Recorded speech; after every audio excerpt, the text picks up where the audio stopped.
Expresso CNN. Apoio Cielo. Descubra tudo o que podemos fazer pelo seu negócio. BTG Pactual Digital. Comece a investir de verdade. O agronegócio e a preservação podem caminhar juntos? O agronegócio não precisa desmatar para ser competitivo. No último episódio da série, vamos ver os esforços para se produzir de maneira sustentável. Tecnologia no campo, e tecnologia que aumenta a produtividade, é o maior aliado da preservação das florestas ali na região. E como as mulheres estão ganhando espaço neste setor? As mulheres estão ganhando participação em todos os ramos da economia, Então acredito que no agro não seria diferente. CNN Séries Originais. Hoje, 10h30 da noite. E na próxima quinta-feira, às 10h30 da noite, estreia o CNN Business. Só na CNN. Esta é a CNN, a maior do mundo, líder em independência. Jornal da CNN. Apoio Safra. Abra sua conta pelo app. Quem sabe Safra. JBS Net Zero. Alimentar a mudança é o nosso compromisso.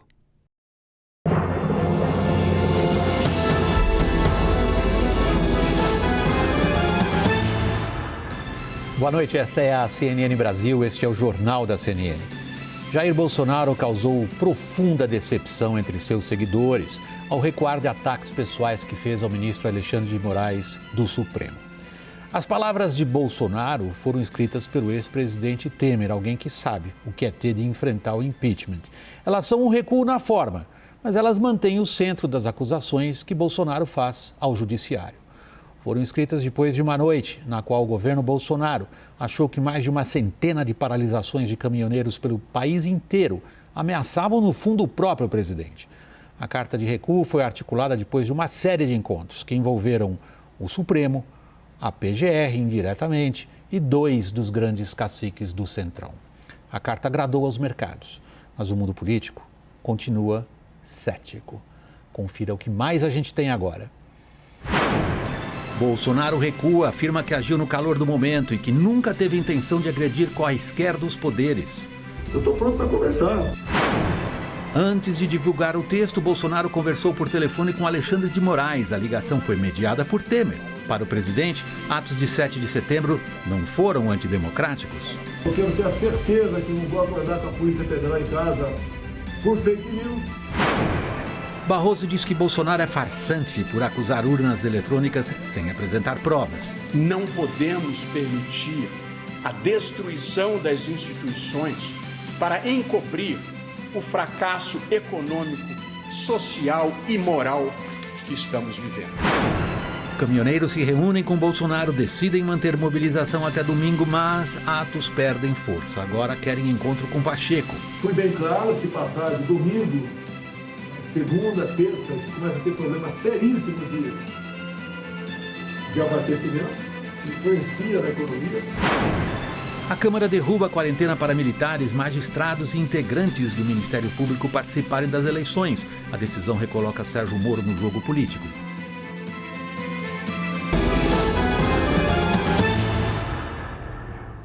Pessoal, vamos direto então aos termos dessa carta de Jair Bolsonaro. Carta essa redigida em boa parte pelo ex-presidente Michel Temer, ligeiramente alterada pelo próprio Bolsonaro num almoço hoje entre os dois em Brasília. Reportagem de Galton Sé. Na live que faz todas as quintas-feiras, Bolsonaro adotou um tom menos inflamado do que nas manifestações do dia 7 de setembro. Ainda assim, voltou a defender as mesmas pautas e afirmou que os atos não foram antidemocráticos. Então o povo foi às ruas para dizer o que quer democracia, eu quero que todos joguem dentro da quadra da minha Constituição, eu quero liberdade de imprensa, eu quero meu direito de ir e vir, eu quero ter a certeza que não vou acordar com a Polícia Federal em casa por fake news. A mudança de postura de Bolsonaro ocorre após ele se reunir com o ex-presidente da República, Michel Temer.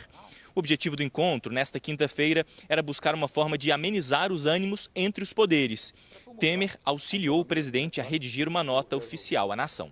Na declaração, Bolsonaro afirma que nunca teve nenhuma intenção de agredir quaisquer dos poderes, que a harmonia entre eles é uma determinação constitucional que todos devem respeitar.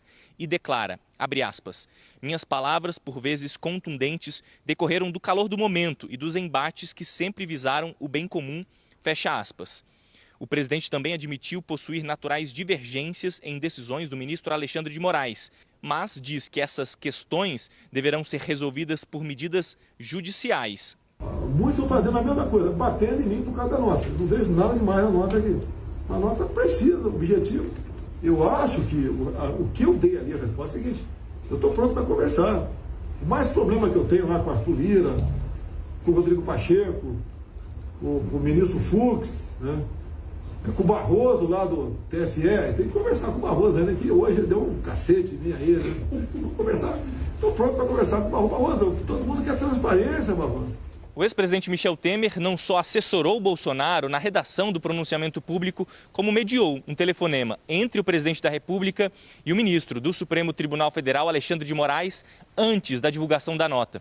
Segundo apurou a CNN, a ligação foi rápida, mas Bolsonaro disse ao ministro que o Brasil deve estar em primeiro lugar e pediu, abre aspas, vamos juntos pelo Brasil, fecha aspas. Nas manifestações do dia 7 de setembro, Bolsonaro havia dito que não seguiria mais nenhuma decisão de Moraes. A relação entre os dois já era complicada, mas piorou às vésperas do feriado da independência do Brasil, quando Alexandre de Moraes determinou prisões de aliados do presidente da República que atacaram instituições democráticas. Nos discursos que fez aos apoiadores, Bolsonaro disse que as prisões eram políticas.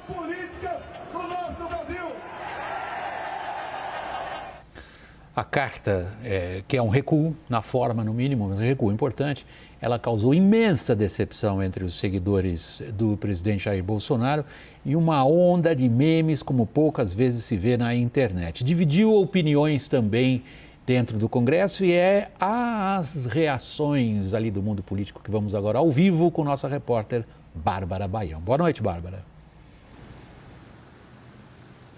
Oi, William. Boa noite a você e a todos. O presidente do Congresso Nacional disse que viu no trecho sobre a harmonia entre os poderes o que os brasileiros esperam. Já Arthur Lira, numa entrevista à TV Bandeirantes, viu a carta como um recomeço para ter conversas que possam estabilizar o país. Agora, o mundo político mesmo, especificamente o Congresso Nacional, viu no documento um recuo tático de sobrevivência. É essa a expressão dos políticos que me disseram hoje que entendem que essa mudança de postura do presidente de incendiário para bombeiro, ela foi motivada porque ele se deu conta de que se continuasse naquela toada contra o judiciário, poderia abreviar o mandato dele. Por isso, esses políticos do Centrão, que são a base do governo no Congresso Nacional, estão muito céticos, consideram ainda o presidente da República imprevisível e querem aguardar os próximos passos. Mas embora essa reação não tenha ali, a carta não tenha sido suficiente para mudar o clima no mundo político, os parlamentares mais pragmáticos do Centrão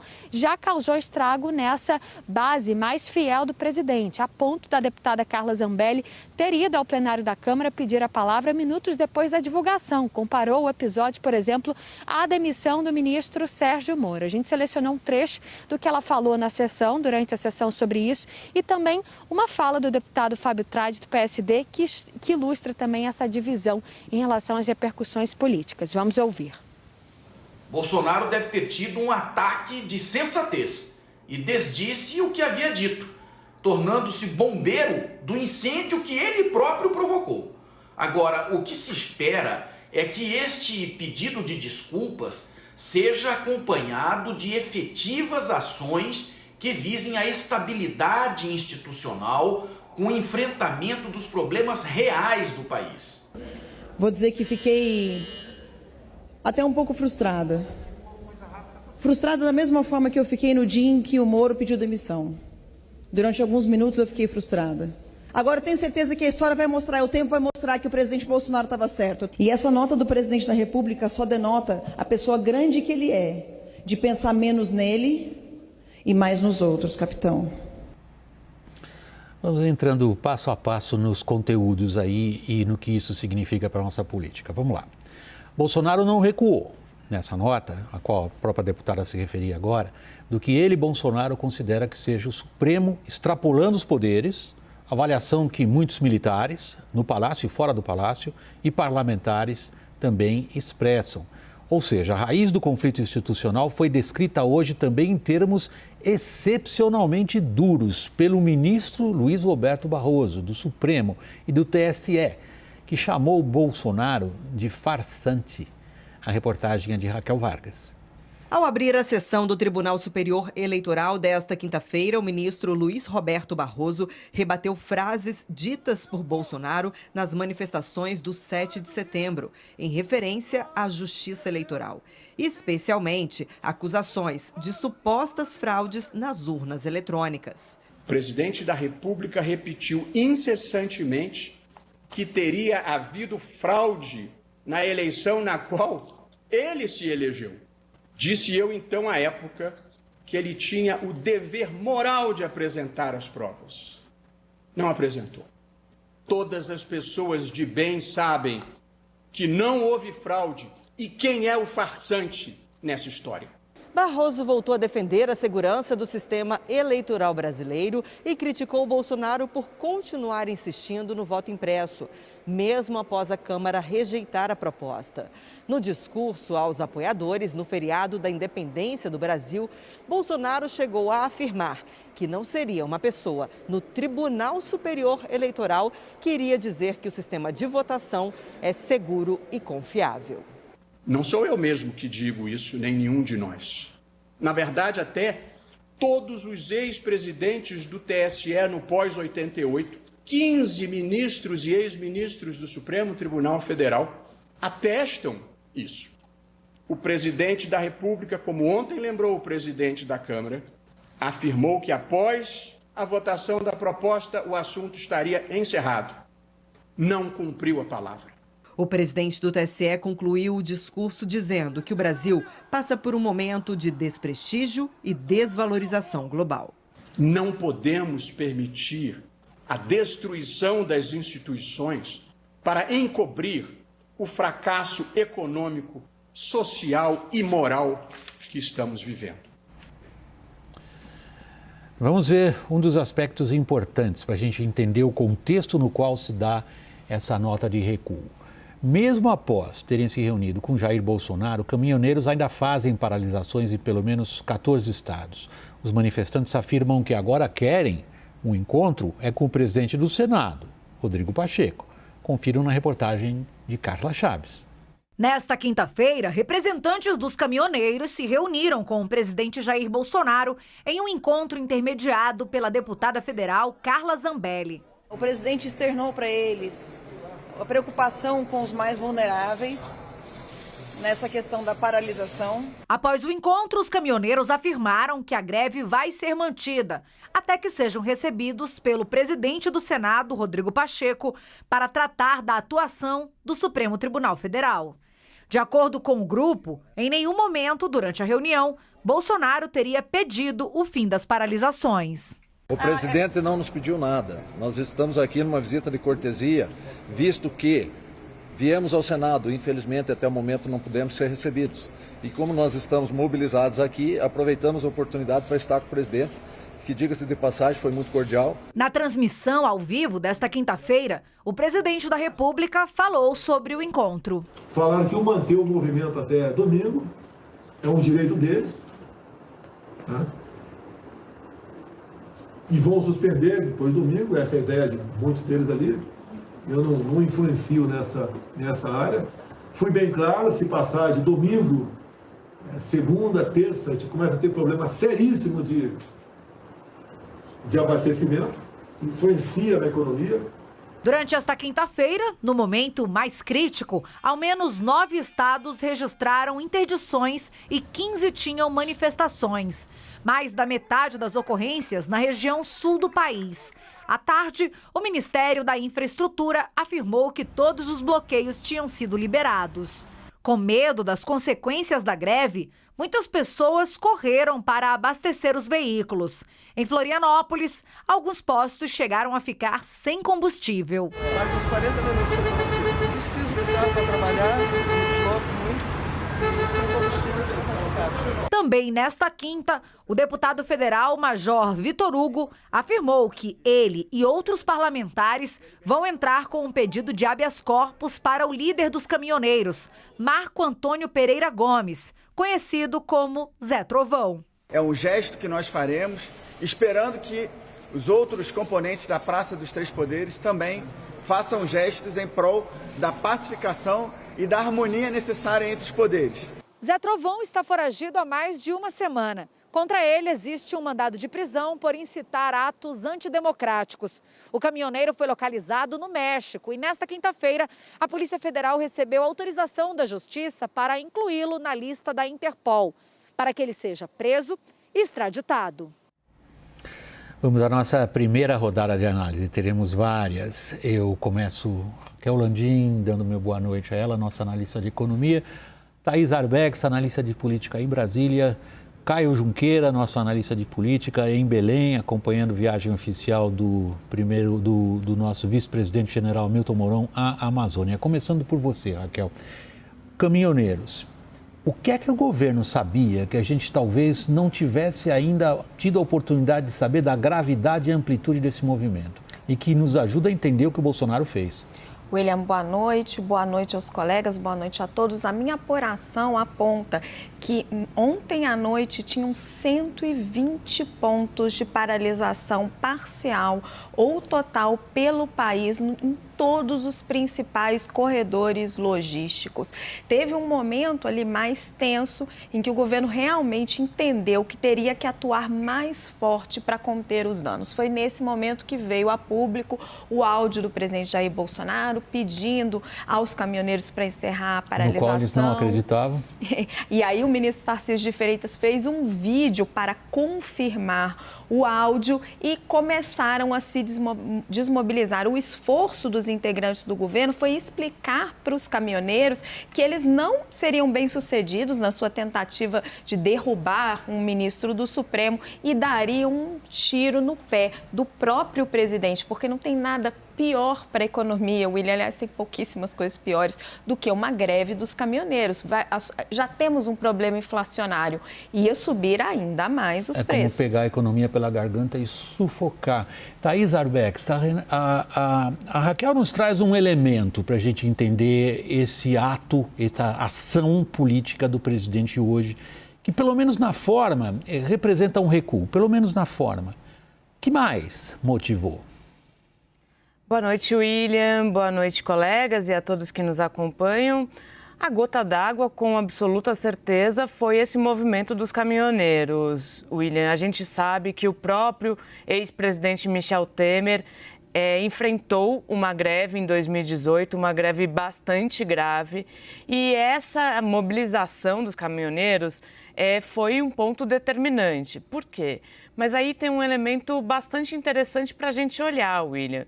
No fim das contas, o próprio presidente Jair Bolsonaro e os seus aliados mais próximos incentivaram esse movimento.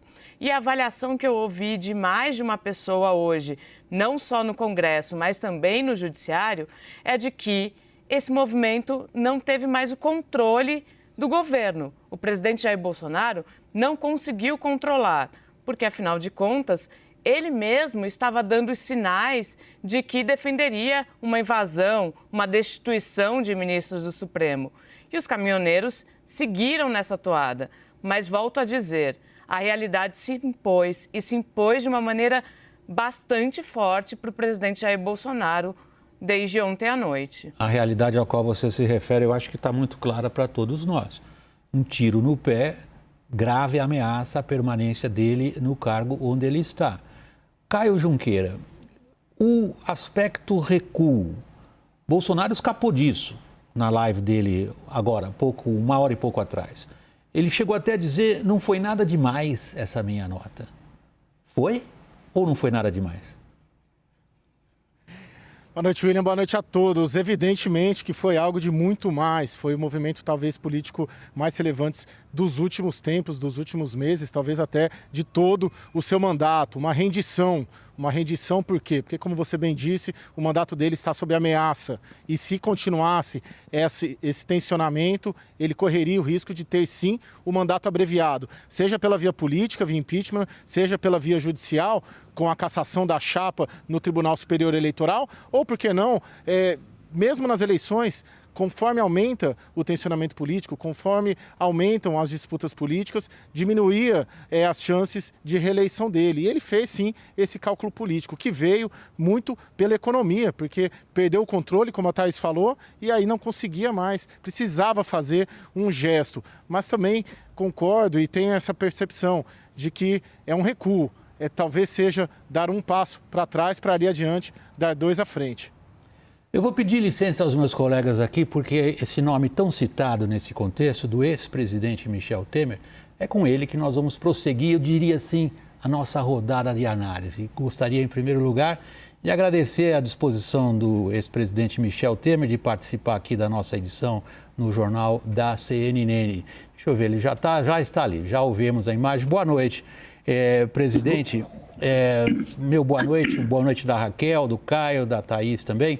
A minha primeira pergunta é a seguinte: quanto tempo o senhor acha que dura o que o senhor articulou hoje? Olha, em primeiro lugar, muito boa noite a todos, né? Eu digo a você, William, com certa tranquilidade, eu percebi que o presidente Bolsonaro está muito disposto a, digamos assim, contar as coisas a partir deste momento, não é? Este é o primeiro ponto. O segundo ponto é que trata-se de um documento escrito, né? Quando nós redigimos um documento com a participação dele, não é? Ele divulgou um documento escrito com a assinatura dele. É diferente, com a devida licença, de alguém que simplesmente verbaliza um fato, um ato, um gesto qualquer, e alguém que escreve um documento, não é? E ele escreveu um documento, a meu modo de ver, este documento que nós tivemos a oportunidade de, naturalmente, sugerir, colaborar, não é? É um documento que revela um compromisso dele com a Constituição, com a harmonia entre os poderes, faz até uma referência ao ministro Alexandre de Moraes, né, em face de falas que ele teve durante aquele encontro da Paulista, né?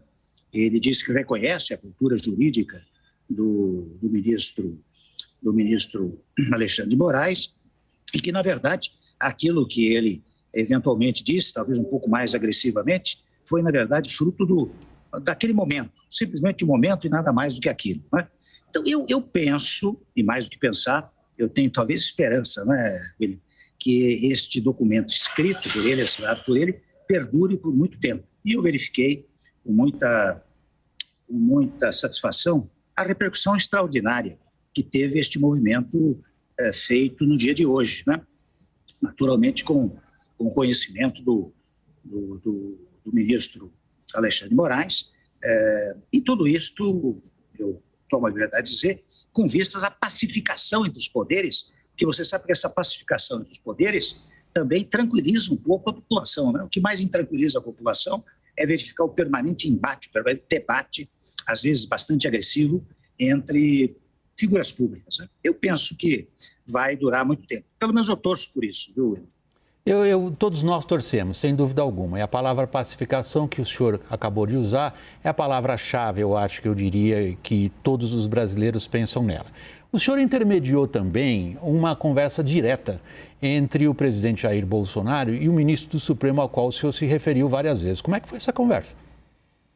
Olha, eu simplesmente, depois que o documento ficou pronto e que ele mandou publicar, eu liguei para o ministro Alexandre, disse que estava ao lado do presidente Bolsonaro, que estava desejoso, naturalmente, de falar com ele, né?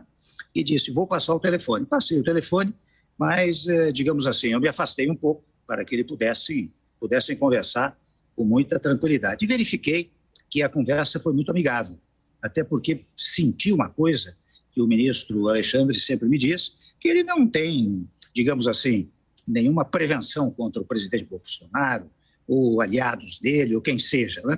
Ele apenas toma decisões sob o foco jurídico, exclusivamente sob o foco jurídico, né? E o presidente Bolsonaro, até eu percebi uma brincadeira que ele fez, dizendo, a partir de hoje, a nossa única divergência, ministro Alexandre, será porque você torce Eu não sei se ele torce para o Corinthians, torce para o São Paulo, e um deles torce para o Corinthians, outro torce para o São Paulo. Se a única divergência que nós teremos será essa, porque eu quero manter as melhores relações, quero que estejamos sempre juntos, nós precisamos fazer isso pelo país, como acabou de me dizer o Temer, com esse documento que ele trouxe, não é? Eu acho que foi uma conversa útil, embora eu confesso que delicadamente me afastei um pouco para que eles ficassem mais à vontade para conversar. Presidente, se a gente pudesse resolver todos os problemas que estão envolvidos nessa crise institucional dentro das 4 linhas de um campo de futebol, separando as torcidas, com tempo delimitado, um juiz e a bola rolando, seria maravilhoso. Mas o senhor é um especialista em direito constitucional. O senhor sabe que a principal acusação que o presidente Jair Bolsonaro faz ao judiciário é extrapolar os poderes e impedi-lo de governar. Em que o texto publicado hoje se refere a essa questão? Isso se refere, talvez não muito diretamente, mas indiretamente ao dizer do apreço que ele tem pelo judiciário e da absoluta, digamos, disposição de jamais agredir nenhum dos poderes. Não é? E agredir nenhum dos poderes significa cumprir as deliberações de todos os poderes, a partir do executivo, mas particularmente do legislativo e mais especialmente do poder judiciário. Né? Mas que, digamos assim, aquelas frases do tipo, não vou cumprir decisão judicial e tal, eu acho que a partir de hoje, pelo menos tive muito fortemente esta sensação na conversa muito objetiva que o presidente Bolsonaro teve comigo, eu sinto que isto é coisa do passado. Quando se diz, olha, vamos contar o tempo a partir daqui, é porque ele vai pautar-se por esse documento, por essa declaração que lançou no dia de hoje e que foi objeto das nossas conversas. Né? Presidente, o senhor é um dos personagens políticos da atualidade mais experientes, inclusive na capacidade de sobreviver. O senhor enfrentou 2 denúncias da Procuradoria-Geral da República e as derrotou ambas na Câmara dos Deputados. Na sua conversa objetiva com o presidente Jair Bolsonaro, o senhor chamou a atenção dele para o perigo que ele corre? Eu confesso que não, viu? Não falei, você diz, penso que você se refere ao impeachment, né? Eu Exatamente. Achei que não, como eu estava numa missão de, digamos assim, de pacificação, eu achei que não deveria tocar num tema que seria naturalmente delicado, né? E, portanto, não toquei nesse assunto. Né? E para referir-me às 2 denúncias, né? Realmente a Câmara não deu prosseguimento a elas por 2 razões. Primeiro, porque eu tinha muito bom relacionamento com o Congresso Nacional. Segundo, porque não tinha povo na rua pedindo, digamos assim, o meu impedimento, né?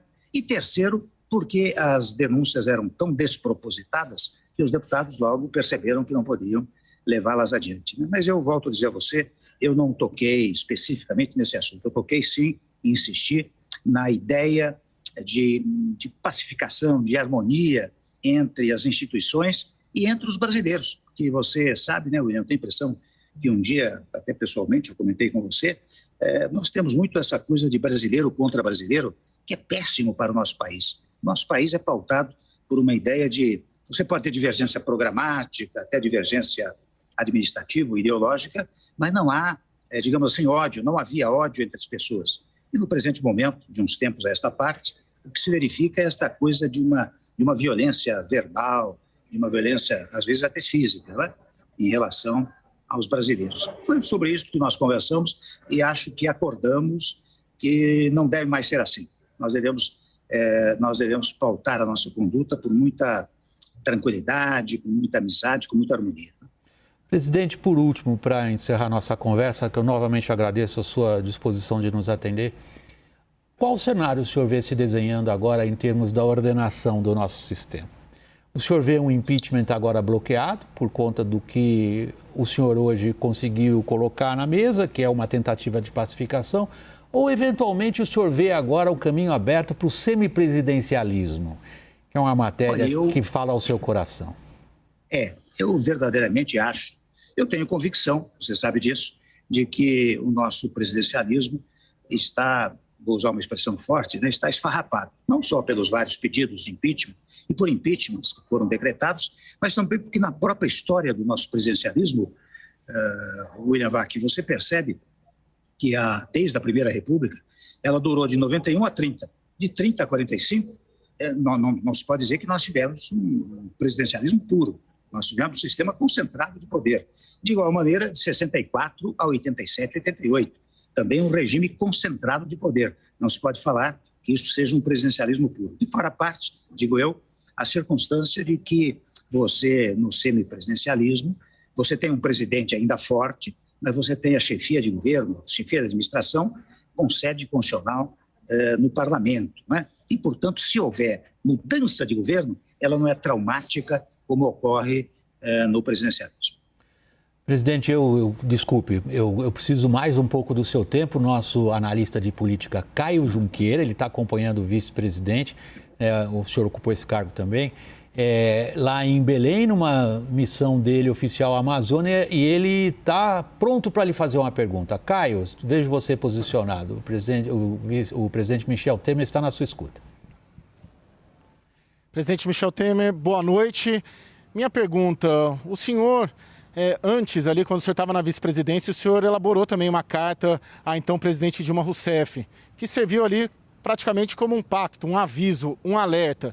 A gente pode fazer essa analogia da carta que o senhor escreveu para a então presidente Dilma Rousseff, alertando sobre as dificuldades políticas e as instabilidades políticas no governo dela? A gente pode trazer aquela carta para esta carta do presidente Jair Bolsonaro hoje? Ou seja, não é uma carta do presidente Jair Bolsonaro à nação, seria um contrato que, se rompido, ele pode sofrer consequências gravíssimas? Eu acho um pouco diferente, viu, Caio? Porque, como você bem relatou, naquele tempo eu era vice-presidente e escrevi uma carta, né, tendo em vista, naturalmente, dificuldades, muitas vezes, para uma conversa de natureza oral, de natureza verbal. Né? Tanto que eu botei um ditado latino lá, né? Verba volant, scripta manent, quer dizer, as palavras voam, mas o escrito se mantém. No caso presente, quem está fazendo a declaração é o próprio presidente da República. Ele está fazendo uma declaração à nação, né? Ou seja, está assumindo um compromisso escrito com a nação. Acho que a situação é um pouco diferente, né? E não creio, eu disse há pouco ao William Vac, né? Eu não creio que ele venha a descumprir esse documento que ele próprio assinou. Essa é a sensação que eu tenho. Presidente, temos mais gente na fila. Thaís Arbex e depois Raquel Landim. Thaís, a palavra é sua. Boa noite, presidente. Presidente, o senhor voltou a afirmar que não crê que o presidente Jair Bolsonaro vá descumprir esse documento que ele assinou à nação. Mas essa posição otimista que o senhor nos relata aqui, ela não é replicada nem no Judiciário, nem no Congresso. A gente conversou com uma série de pessoas e as pessoas dizem que não confiam nesse momento paz e amor do presidente Jair Bolsonaro. O que te faz crer que o presidente Bolsonaro vai sim levar a cabo o que ele assinou hoje? Digo que ele assinou porque o senhor teve bastante participação na elaboração desse documento. Eu creio, viu, Thaís, que primeiro pela conversa que eu tive com ele, você sabe que ao longo do tempo a gente começa a perceber até tom de voz, as expressões corporais, né, para revelar se a pessoa está sendo franca ou não, né? Primeiro ponto. O segundo ponto, eu reitero esse fato, né? Trata-se de um documento escrito, seria muito, digamos, muito grave, né? Politicamente muito grave, se de repente houvesse um descumprimento formal de tudo isso. Naturalmente, o que se espera é que os outros poderes também caminhem para a ideia da pacificação, da harmonia no nosso país, né? Porque, veja bem, se ocorrer, por exemplo, o seguinte, de repente um dos poderes, dois poderes, não acredito nele, isso aqui não vai dar nada certo, nós vamos criticar, nós vamos fazer isso, fazer aquilo. Eu penso que daí dá um pretexto para ele dizer, eu tentei fazer, mas ninguém quer conversa. Né? Eu creio, portanto, que eu insisto um pouco, talvez seja um otimismo generoso, né? Um pouco poliana, mas eu creio, confio. Evidentemente que muitas vezes me enganei, posso estar enganado nesse momento, mas não é o que me toma o espírito neste momento, neste dia. Raquel Landim agora, presidente. Presidente, boa noite. O senhor enfrentou uma gravíssima greve dos caminhoneiros durante o seu mandato. O senhor alertou hoje o presidente Jair Bolsonaro de que ele precisava desfazer este movimento que ele próprio alimentou? Eu disse claramente a ele, sabe, Raquel?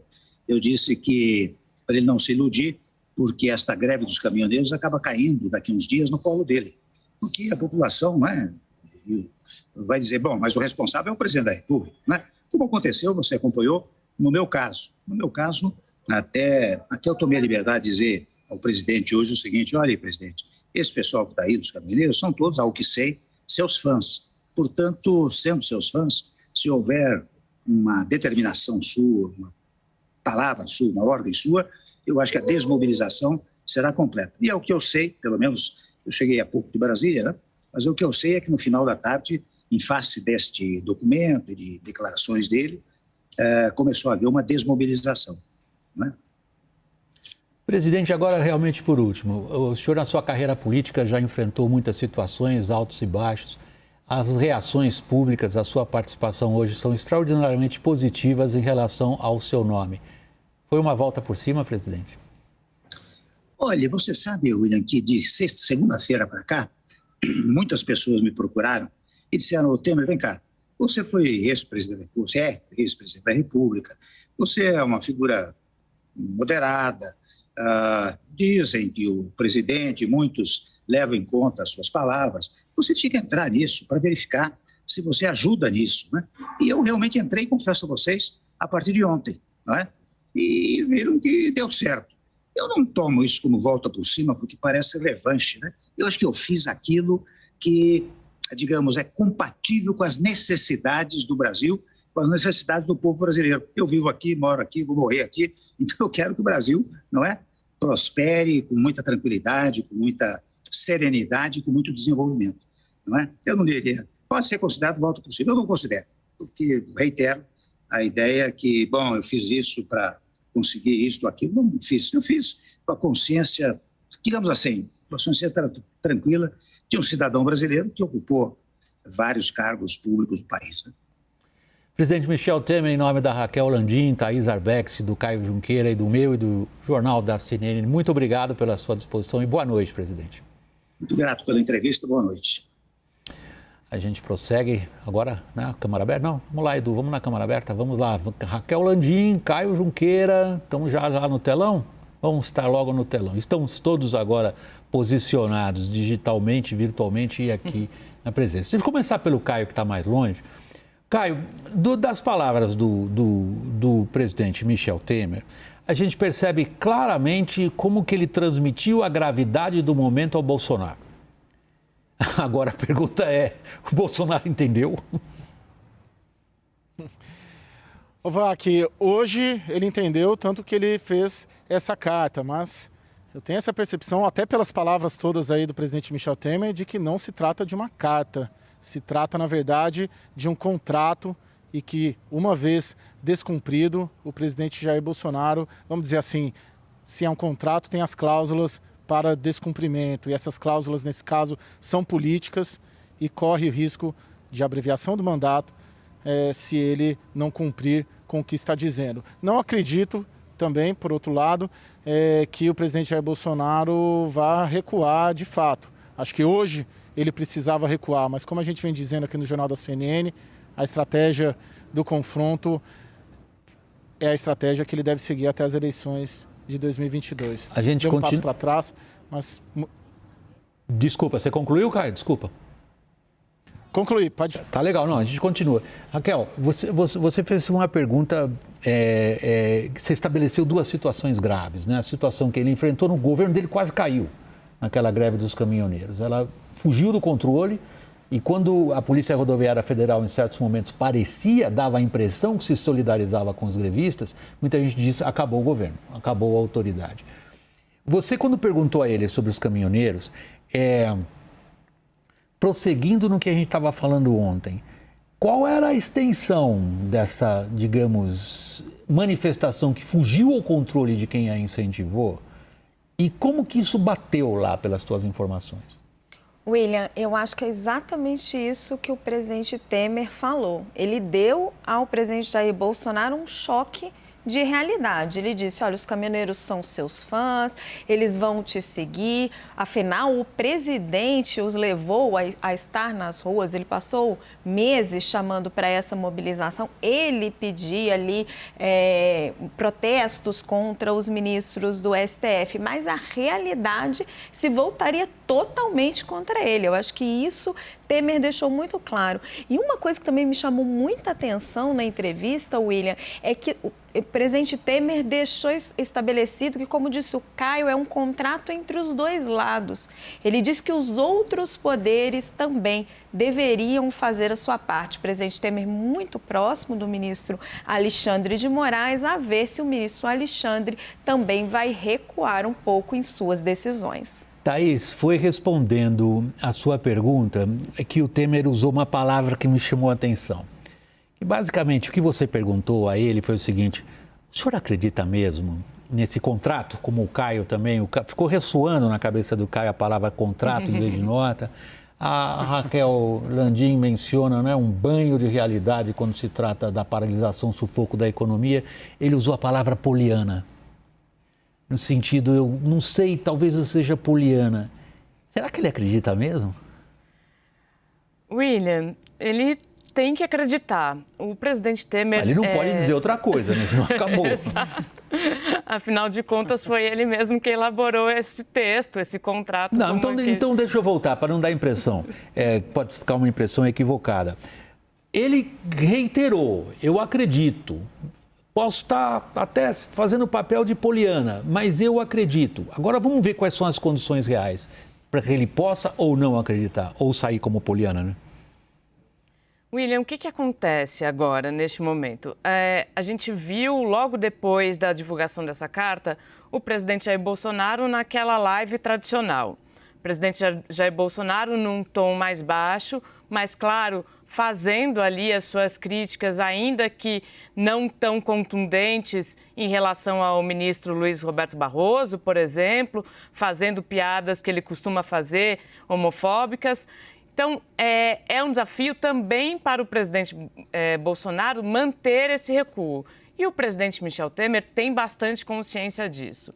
E mais do que isso, William, na verdade, o presidente Michel Temer, ele diz que ele entrou nessa negociação de fato ontem. Ele já havia sido acionado há algumas semanas por auxiliares do presidente Jair Bolsonaro. Há algumas semanas, auxiliares do presidente Jair Bolsonaro procuraram Michel Temer para dizer: o presidente Bolsonaro confia no senhor e eu acredito que o senhor seja capaz de demovê-lo de algumas ideias, entre as quais o impeachment do ministro Alexandre de Moraes. Então, Michel Temer estava nessa órbita há algum tempo. Então, ele entra também ali com uma espécie de missão que até agora ninguém tinha conseguido fazer, nem mesmo quem entrou com essa função, que era Ciro Nogueira. Ótimo, Thaís. Acho que você está levantando um aspecto e eu quero levá-lo agora para o Caio de uma outra maneira. Caio, sem dúvida, né, somos jornalistas profissionais, a gente observa até a linguagem, como até o próprio Temer falou, né, quando nós perguntamos, ele até fala, não, eu aprendi como político a ver na linguagem de corpo da outra vez, você está sendo sincero ou não. Eu acho que é difícil a gente duvidar que, do ponto de vista da atmosfera, a intermediação dele leve a uma pacificação, ainda que seja uma pacificação de curto prazo. Mas vamos à substância da questão. Eu mesmo estava perguntando ao presidente Temer em que medida o que foi assinado hoje pelo Bolsonaro se refere aos problemas centrais da crise institucional, que é um poder achar que está sendo, ou está vendo os seus poderes serem usurpados por outro. É aí que eu queria levar a tua análise. Em que medida você, ao ler o texto e ouvir tudo que você ouviu hoje o dia inteiro e todas as conversas que você teve, você identifica ali uma linha que possa levar a essa conciliação, que não é a atmosférica, mas é a de substância. William, o que eu noto e a minha impressão ao ler esse texto e essa carta é de que ele oferece a possibilidade de um recuo e pacificação, mas ele deixa claro que essa possibilidade só é possível de ocorrer na vida real se o ministro Alexandre de Moraes, citado nominalmente nesta carta, fizer o mesmo. Naquele parágrafo, naquele item em que ele cita o inquérito das fake news. Então, há uma condição subliminar ou mesmo expressamente colocada na carta para que essa pacificação seja feita dos dois lados, porque esse é o tom desde sempre do presidente Jair Bolsonaro. O outro lado também abusa. Não sou só eu que abuso, não sou só eu que tenho culpa. O Supremo Tribunal Federal, na visão do Palácio do Planalto, também tem. E essa é a condição. Então, vamos dizer assim, a gente está falando que é um contrato, mas é um contrato que tem uma condicionante também para o outro lado, que em tese assina esse contrato, também cumprir uma cláusula determinante para que isso possa ser realizado. Você viu da mesma maneira, Thaís? Vi também da mesma maneira, William. E é interessante a gente também perceber, no início do jornal, você falou da participação de outros atores em todo esse processo, que resultou nesse documento de hoje. E a gente sabe também que o ministro Alexandre de Moraes não ficou à margem desse processo. É claro que ele também participou de toda essa conversa, mesmo que tenha sido ali no bastidor, porque ele também é uma peça fundamental nesse jogo. A gente sabe que o embate direto é com Alexandre de Moraes. Não à toa essa ligação hoje. Mas a gente sabe também que ali o Supremo não se renderá, não deixará de seguir com as suas investigações, não deixará de ir atrás de pessoas que estão incentivando atos antidemocráticos ou que estão financiando. Então, é esse equilíbrio que a gente vai ter que acompanhar a partir de agora. Olhar para esses dois lados, percebendo se de fato haverá, se alguns dos lados vai ceder. E eu imagino que quem tenha que ceder mais nesse contexto é o presidente Jair Bolsonaro. Eu acho que isso é o que você estava se referindo agora, Thaís, porque na famosa conversa de Arthur Lira, Ciro Nogueira e Gilmar Mendes, muito publicada, havia uma quarta pessoa por Zoom, era o Alexandre de Moraes. E a preocupação ali, dirigida aos presidentes das casas legislativas, era: se vocês mesmos dizem que é difícil conter o Bolsonaro, como é que vocês podem dar garantia de que essas, digamos, promessas de pacificação de fato ocorrerão? Aí veio a nota hoje, se sobrepôs a isso. Deve ser por aí. Thaís, obrigado por enquanto para você em Brasília. Caio, muito obrigado para você. Boa viagem lá em Belém com o vice-presidente. Raquel, a gente continua aqui juntos, tem muito mais coisa para a gente falar de economia e de política ainda. Daqui a pouco a reação, por isso que eu falei da Raquel, a reação do mercado à carta de Bolsonaro, e a Câmara derruba a quarentena para militares e magistrados participarem de eleições. Daqui a pouquinho a gente está de volta.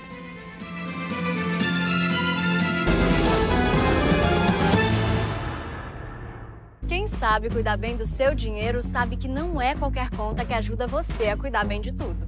Cuidado assim com tudo mesmo é no Safra. Aqui você vai da melhor seleção de investimentos a financiamento de veículos. Vai de cartão de crédito a crédito automático na conta. Vai de seguro viagem a transferência via Pix. Isso aqui é uma conta, hein? Coisa de especialista, né? Quem sabe, sabe. Abra sua conta pelo app. Quem sabe, Safra. Todo mundo fala em tecnologia e transformação, mas nem todos estão preparados para lidar com o novo. Acreditamos na força das ideias, que transformam empresas de ponta a ponta, criando futuro no presente. Na Deloitte, acordamos todos os dias para conectar pessoas, tecnologias e ideias, que vão construir e entregar soluções para os desafios das maiores empresas do Brasil e do planeta. A maior organização de serviços profissionais do mundo convida você a transformar seus negócios. A força dos sonhos, das ideias e das pessoas é o que transforma.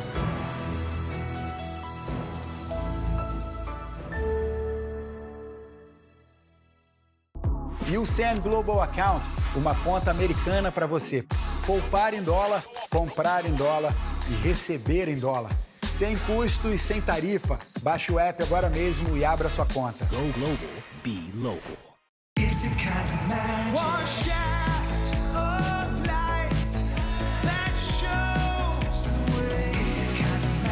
Chegou o Taos, seu próximo SUVW.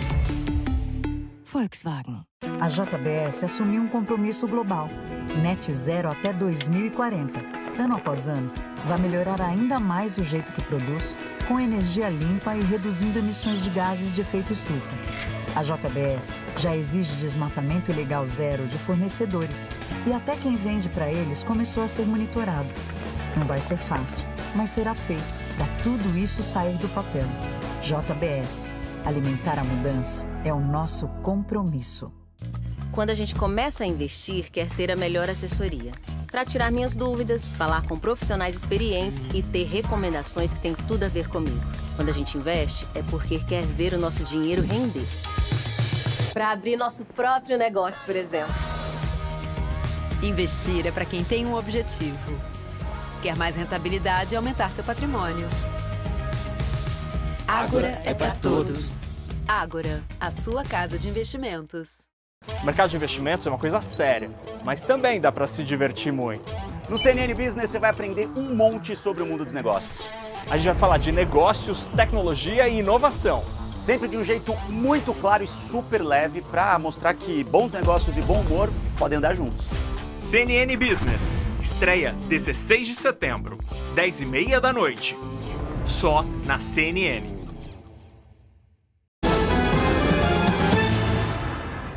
É o Jornal da CNN de volta do intervalo. Vamos dar uma espiada agora como é que o governo pretende, ou as forças políticas pretendem, levar adiante o que é necessário ser feito para a gente tirar o país dessa situação que nós estamos de semi-paralisia. Há uma dificuldade dentro do Congresso, evidente nessa atmosfera de aprovar reformas. O governo federal está apostando as fichas na resolução do orçamento do ano que vem. Por quê? Porque é dali que se tenta aumentar o Bolsa Família, consequentemente também, chances de reeleição. Confiram na reportagem de Bárbara Baião.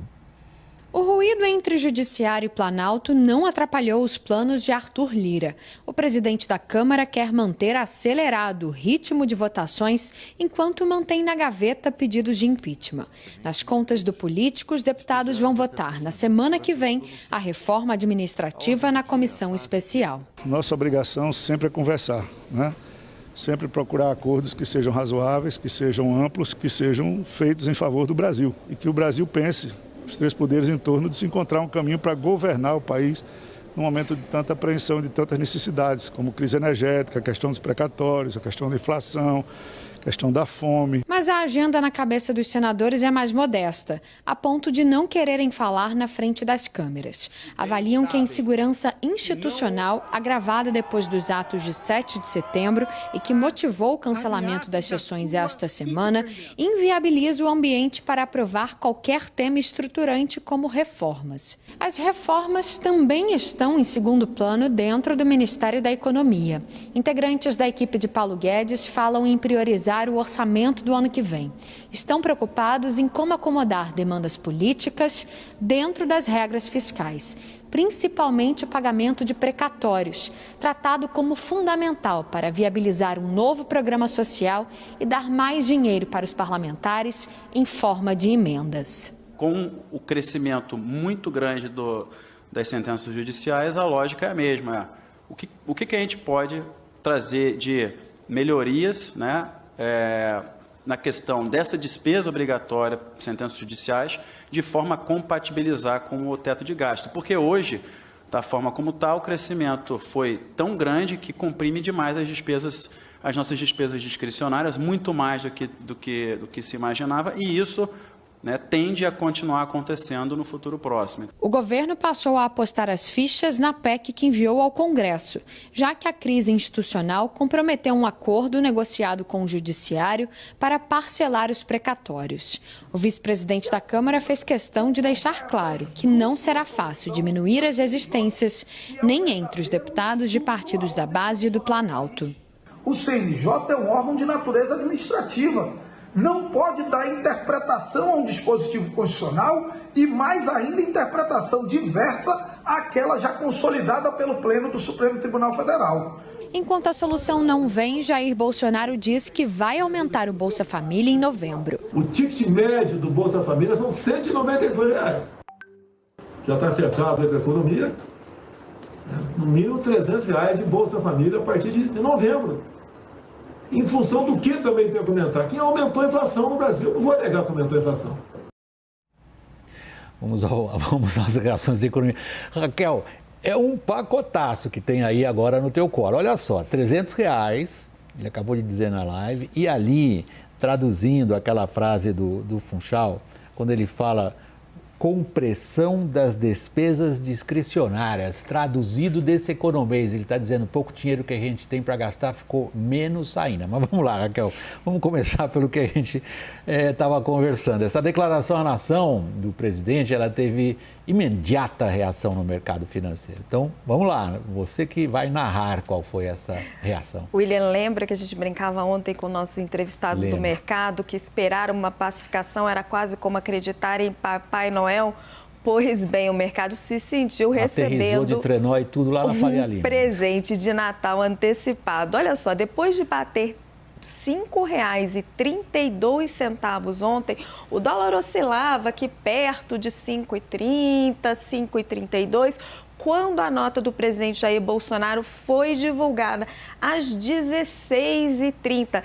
A moeda chegou a bater 5,19 e voltou um pouco, fechou cotada a 5,22 com queda de 1,85%. O Ibovespa também teve a mesma reação.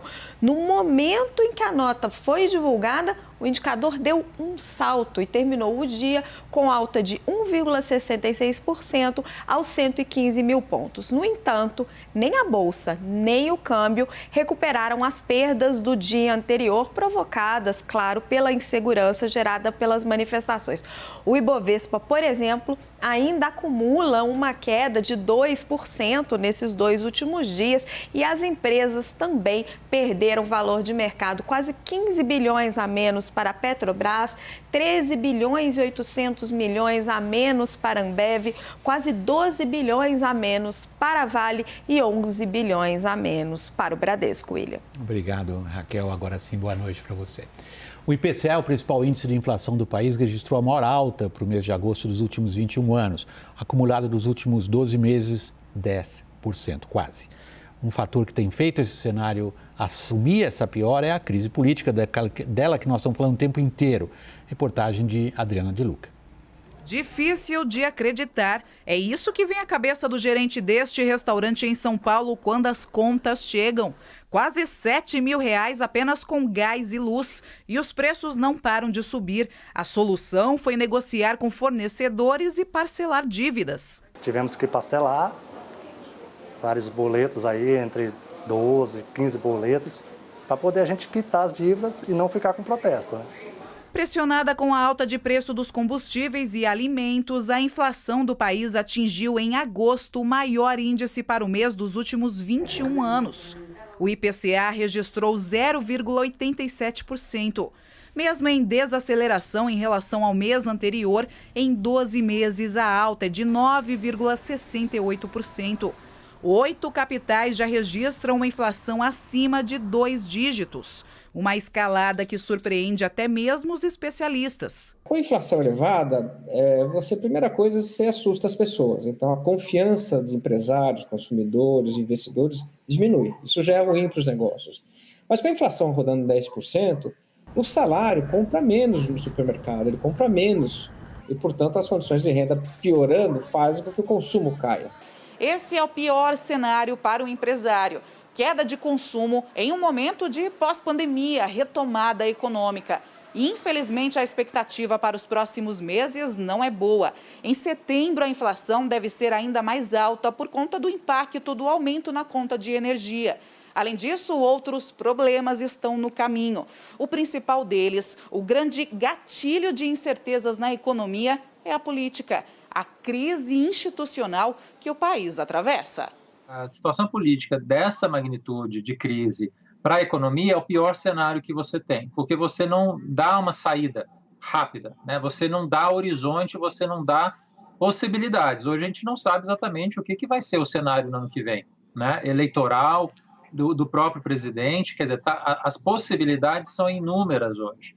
E isso, para investimento, para consumo, para quem tem que tomar decisão, é extremamente ruim, extremamente complicado. A eminente elevação de juros, inflação em alta, economia fragilizada e a crise política que o país vive derrubam as expectativas positivas para o ano que vem. A hora que o governo optou por ficar nessas questões políticas que são de interesse do presidente, a parte econômica, infelizmente, ficou de escanteio. E o executivo está fazendo hoje de aumentar o risco, piorar ainda mais a inflação no ano que vem. Então é uma situação muito complicada que a gente tem para 2022 e que a população precisa se preocupar e se preparar para uma situação, de fato, bastante tensa. No próximo bloco, a Câmara derruba a quarentena para militares e magistrados participarem de eleições. E o mistério no quadro, a moça lendo uma carta na janela do holandês Johannes Vermeer. A gente já volta.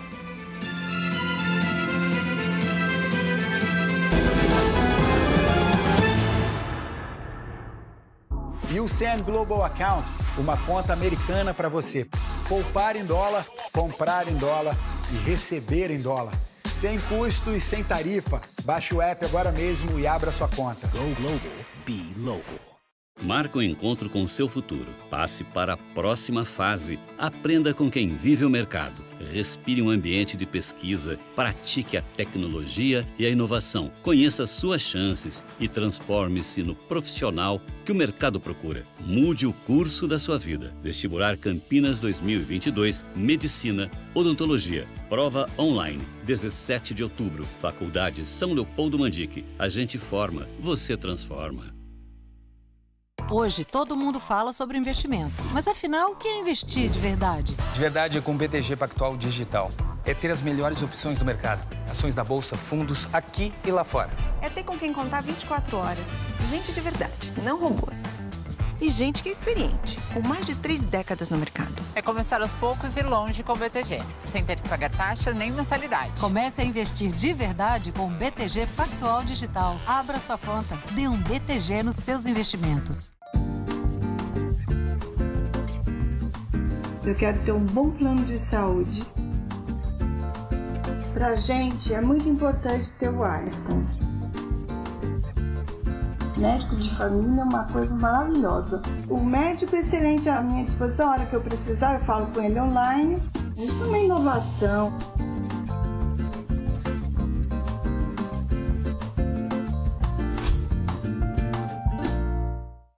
Você sabe qual é a diferença entre estudar muito E estudar bem? AZ, mais que um sistema de ensino, uma solução educacional completa, com trilha personalizada de estudos e uma experiência inovadora na formação integral do aluno. centenas de escolas e milhares de estudantes já alcançaram os melhores resultados com a plataforma AZ. Faça parte da evolução do ensino. AZ, a educação do futuro presente na sua escola. Quem sabe levar a sério o dinheiro sabe que não basta ter o app de um banco. Tem que ter um banco sério por trás desse app. E quem sabe Safra? Abre uma conta no Safra. É fácil. É pelo app. Um jeito super simples de ter um banco super sério pra você. Com cartão de crédito com experiências exclusivas, empréstimo com taxas especiais e ajuda de especialistas para investir. É simples e é Safra. É pra quem sabe. Abra sua conta pelo app. Quem sabe Safra. O agronegócio e a preservação podem caminhar juntos. O agronegócio não precisa desmatar para ser competitivo. No último episódio da série, vamos ver os esforços para se produzir de maneira sustentável. Tecnologia no campo, né? Tecnologia que aumenta a produtividade, é o maior aliado da preservação das florestas ali na região. E como as mulheres estão ganhando espaço neste setor. As mulheres estão ganhando participação em todos os ramos da economia, né? Então acredito que no agro não seria diferente.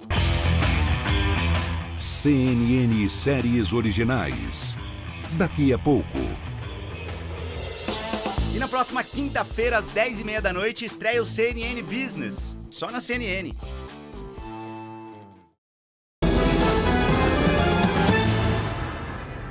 Somos nós do Jornal da CNN de volta do intervalo. Uma informação relativa a esse clima, pelo menos agora que começou, de pacificação após essa carta do presidente Jair Bolsonaro. A Fiesp, que estava preparando o manifesto, depois não divulgou o manifesto, mas o manifesto saiu, teve um monte de vais e vens aí. Finalmente, amanhã, 10 da manhã, promete a divulgação desse texto. O nome do texto é A Praça é dos Três Poderes.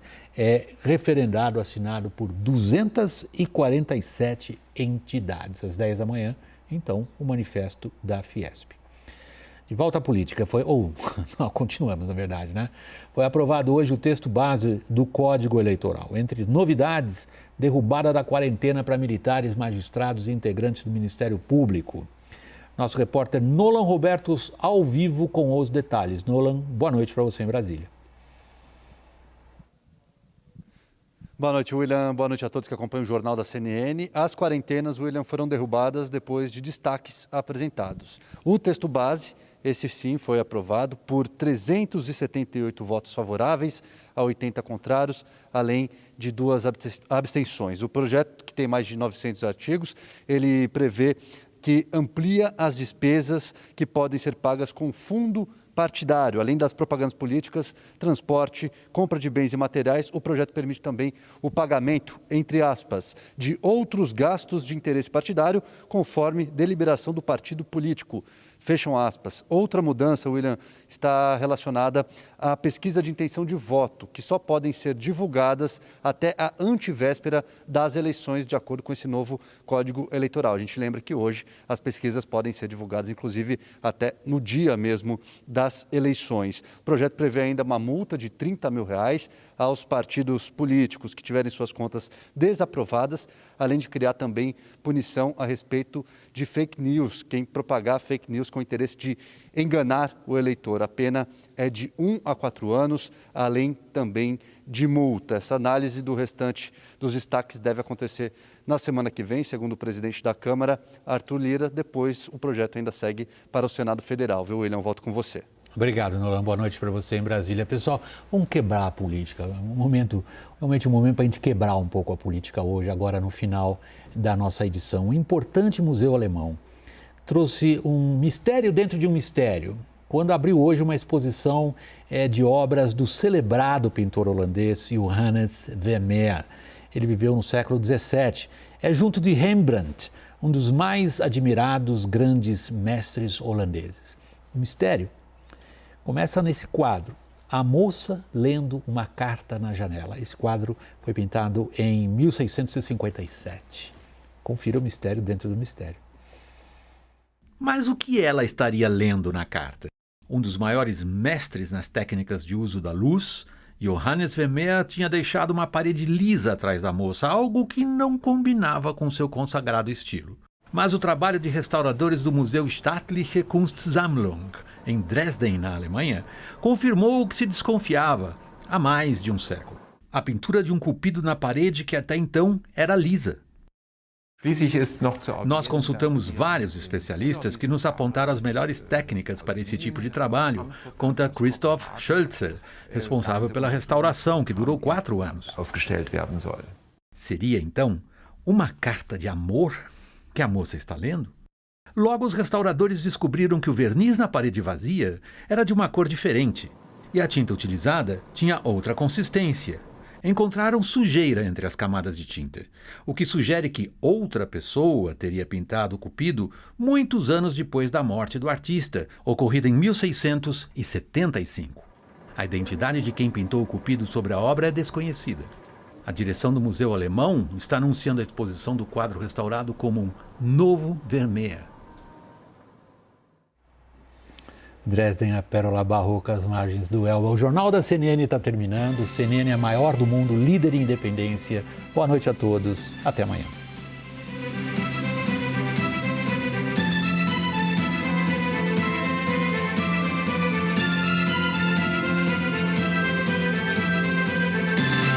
Jornal da CNN. Apoio. Safra. Abra sua conta pelo app. Quem sabe Safra. JBS Net Zero. Alimentar a mudança é o nosso compromisso. Esta é a CNN, a maior do mundo, líder em independência.